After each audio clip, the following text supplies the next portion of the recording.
corpo estava no chão, sacudindo, espuma saindo da boca e todo mundo passando reto. Carros diminuindo a velocidade, olhando, acelerando de novo. Ninguém parava, ninguém, menos um. Marcos tinha 38 anos, coletor de lixo. Não gostava quando chamavam de lixeiro, como se ele fosse o lixo, como se carregar o lixo dos outros fizesse dele descartável. Mas Marcos sabia o valor do trabalho dele, sabia que sem gente como ele, a cidade parava. Trabalhava das 10 da noite às 6 da manhã, turno da madrugada. Pagava menos, mas era o que tinha. 3 filhos em casa, esposa que trabalhava de dia, ele de noite. Mal se viam, mas as contas eram pagas, a comida estava na mesa. E isso, para Marcos, era vitória. Naquela noite, quinta-feira, Santos estava vazia. O caminhão passava devagar pela avenida da praia, cheiro de maresia misturado com lixo, som do mar ao longe, ondas quebrando na areia. E foi ali, na esquina da rua Brás Cubas, que Marcos viu. O homem estava caído no chão, corpo convulsionando, braços rígidos, cabeça batendo na calçada, sangue escorrendo da boca. Para o caminhão. O motorista olhou pelo retrovisor. Marcos, o que você tá fazendo? Tem um cara passando mal. Deixa pra lá, mano. A gente tem rota pra cumprir. Mas Marcos já tinha descido. Correu até o homem, se ajoelhou. O cara tinha uns 60 anos, roupa suja, rasgada, barba por fazer, cheiro forte de rua. Mas o que Marcos viu não foi isso. Viu um ser humano morrendo. Ei, olha pra mim. Virou o homem de lado. Evitou que ele engasgasse com a própria língua. Segurou a cabeça para não bater mais no chão. Gritou para o motorista. Liga para o SAMU. Agora. 3 minutos. Pareceu 3 horas. A convulsão passou. O homem abriu os olhos devagar. Olhar perdido, confuso, assustado. Calma. Você está seguro. O SAMU já vem. O homem tentou falar, mas a voz não saiu. Só um gemido. Marcos segurou a mão dele. Mão fria, trêmula, frágil. Fica tranquilo, eu não vou embora. E não foi. Ficou ali, ajoelhado na calçada fria, segurando a mão de um desconhecido, enquanto carros passavam, enquanto o mundo seguia, enquanto Santos dormia. A ambulância chegou 10 minutos depois. Paramédicos desceram, avaliaram. Crise epilética, desidratação severa, desnutrição, provável infecção. Precisava de hospital. Você é parente? Não. Eu só ajudei. Então pode ir. A gente cuida daqui. Mas Marcos olhou para o homem sendo colocado na maca. Olhou para os olhos dele e viu medo. Medo de ficar sozinho de novo. Medo de ser descartado de novo. Posso ir junto? O paramédico hesitou. Olhou para o homem, para o Marcos. Suspirou. Sobe. Marcos subiu na ambulância. O motorista do caminhão gritou da janela. E a rota, Marcos? Termina sem mim. Eu assino o ponto depois. O caminhão foi embora. A ambulância também. No Hospital Santa Casa, Marcos ficou na sala de espera. 3 horas. 4. O sol nasceu. 6:30 da manhã. Uma enfermeira apareceu. Você veio com o senhor Augusto? É, vim. Ele está estável, quer ver ele? Marcos entrou no quarto. O homem estava numa cama simples. Soro no braço, cara lavada, barba ainda por fazer mais limpa, olhos abertos. E quando viu Marcos, algo mudou no rosto dele. Um sorriso pequeno, fraco, mas sincero. Você ficou, fiquei. Por quê? Marcos sentou na cadeira de plástico ao lado da cama. Porque ninguém merece ficar sozinho. Porque eu também já precisei de ajuda e alguém me deu. Porque é o certo. Augusto fechou os olhos. 2 lágrimas escorreram. Obrigado. De nada, senhor Augusto. Só Augusto. Faz tempo que eu não sou senhor de nada. E foi aí que Augusto começou a contar. Devagar, a voz falhando. Mas contou. Augusto tinha uma empresa. Reciclagem de lixo industrial. Começou do zero. Catava material reciclável na rua quando jovem. Construiu um império. 30 anos de trabalho. 200 funcionários. Faturamento de milhões. casado, feliz, ou achava que era. Até o dia que chegou em casa mais cedo, encontrou a esposa na cama, com o irmão dele, Carlos, irmão mais novo. Augusto tinha ajudado Carlos a vida toda, pagou faculdade, deu emprego, deu tudo, e Carlos pegou tudo de volta. A esposa pediu divórcio, ficou com metade. Carlos, que era sócio minoritário, se aliou a outros investidores. Forçaram Augusto a vender a parte dele.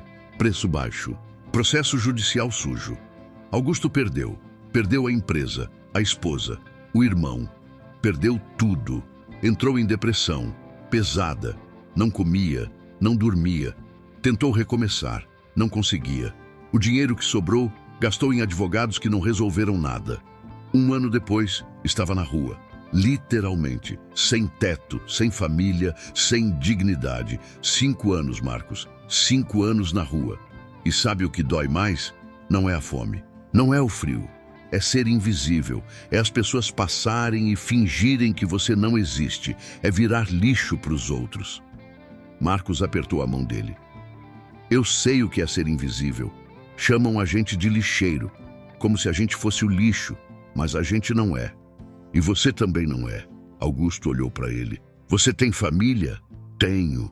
Esposa, 3 filhos. Você é rico, então? Marcos riu. Rico? Eu mal pago as contas. Rico é quem tem gente que se importa. Eu perdi isso. Perdi tudo que importava. O dinheiro, a empresa, isso era só papel. Mas a família, o amor, isso era real. E eu perdi. O senhor não tinha filhos? Não. A gente tentou, não conseguiu. E agora é tarde demais para tudo. Se você está acompanhando essa história e acredita que dignidade não tem profissão, deixa um comentário contando de qual cidade você é. Vamos mostrar que tem gente boa em todo canto do Brasil. Augusto ficou 3 dias internado. Marcos voltou todo dia. Levava comida de casa, marmita que a esposa fazia. Augusto comia, chorando. Disse que tinha esquecido o gosto de comida feita com carinho. No 3º dia, os médicos deram alta, mas Augusto não tinha para onde ir. Marcos tomou uma decisão. Vem comigo. Para onde? Para minha casa. Enquanto você não acha um lugar, fica com a gente. Augusto recusou. Disse que não podia dar trabalho. Marcos insistiu. Você me salvou só de parar. Me deixa te salvar também. A casa de Marcos era pequena. 2 quartos, sala, cozinha, banheiro. Bairro simples. Mas era limpa, organizada, cheia de vida.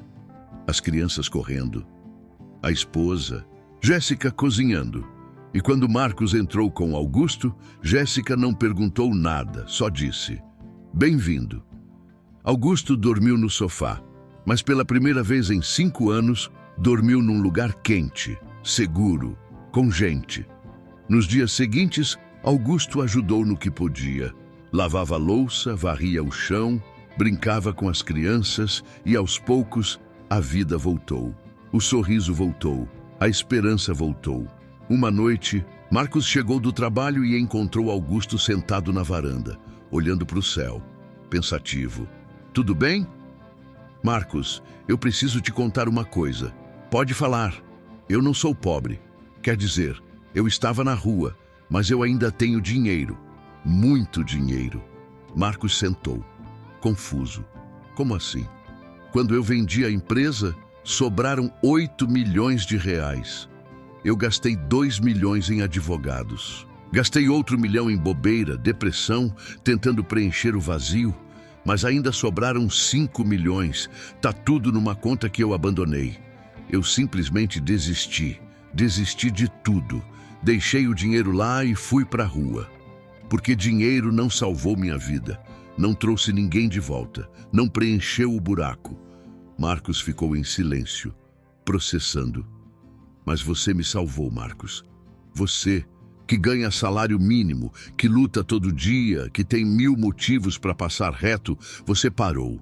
Dividiu sua comida, abriu sua casa, me tratou como gente. Você me devolveu a humanidade. Eu só fiz o certo. E é por isso que eu decidi uma coisa.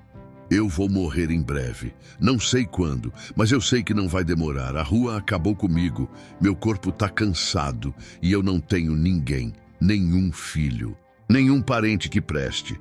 Então eu fiz um testamento. Deixei tudo para você. Marcos levantou. O quê? Não, eu não posso aceitar isso. Você já aceitou. Aceitou quando parou o caminhão. Aceitou quando segurou minha mão. Aceitou quando me trouxe para sua casa. O dinheiro é meu. Eu faço o que eu quero com ele. E eu quero que vá para você, para sua família, para você mostrar para o mundo que gente boa existe. 2 meses depois, Augusto morreu. No sono, pacífico, na casa de Marcos, com as crianças dormindo no quarto ao lado, com Jéssica e Marcos velando. Não morreu sozinho. Não morreu invisível. Morreu amado.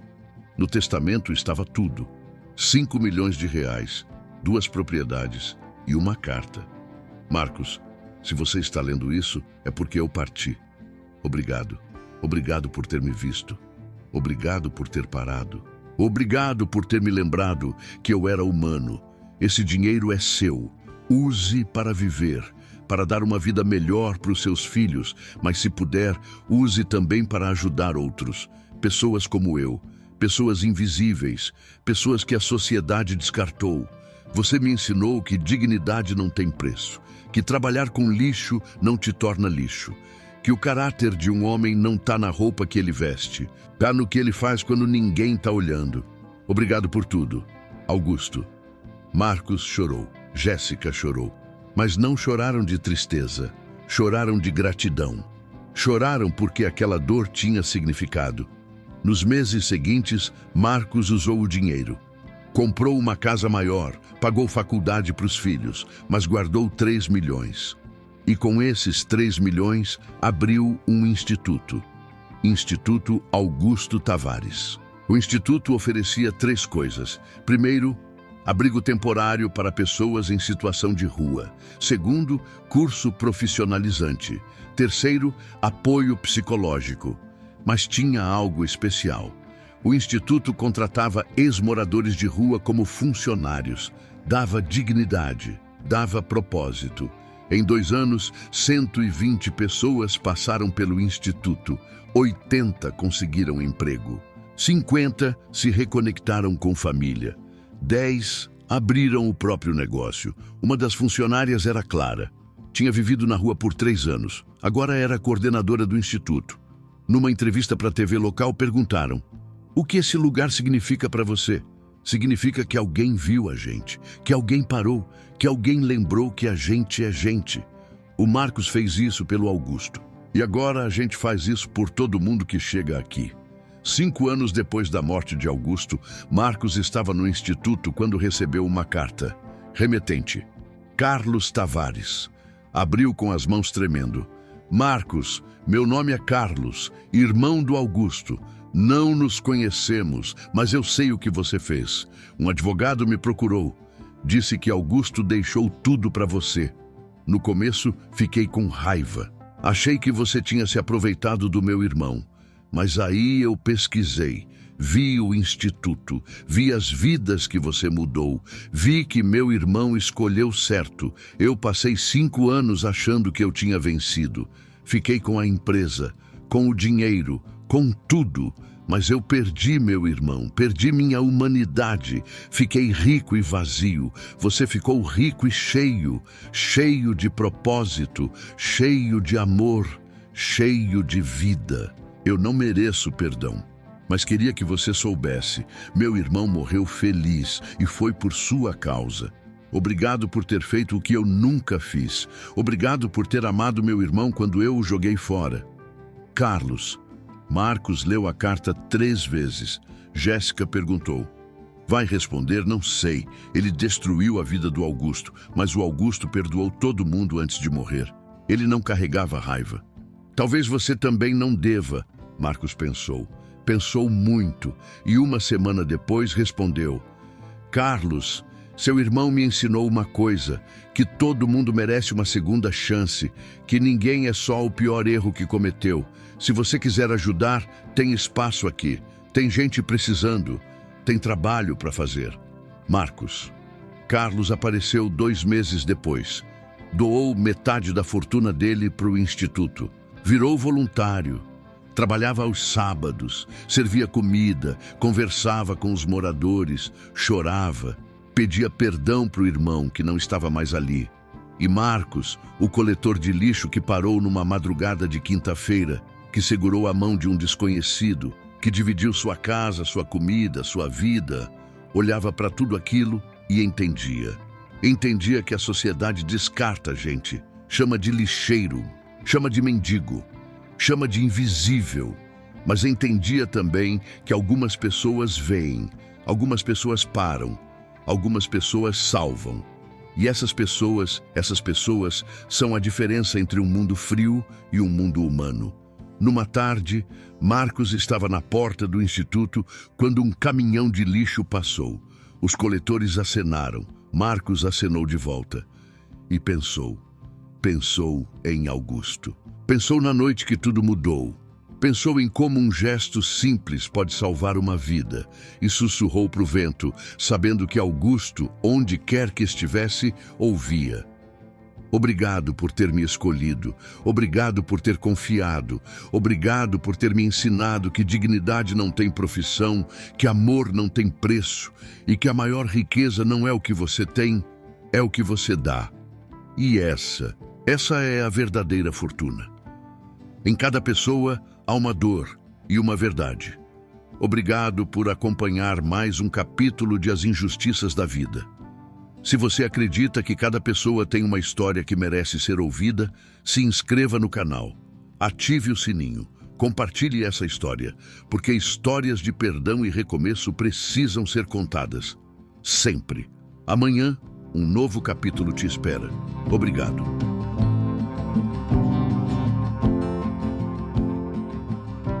A sociedade descarta gente como descarta lixo. Mas algumas pessoas lembram. Todo ser humano tem valor. E quando você trata alguém com dignidade, você não está só salvando uma vida, você está salvando a sua também.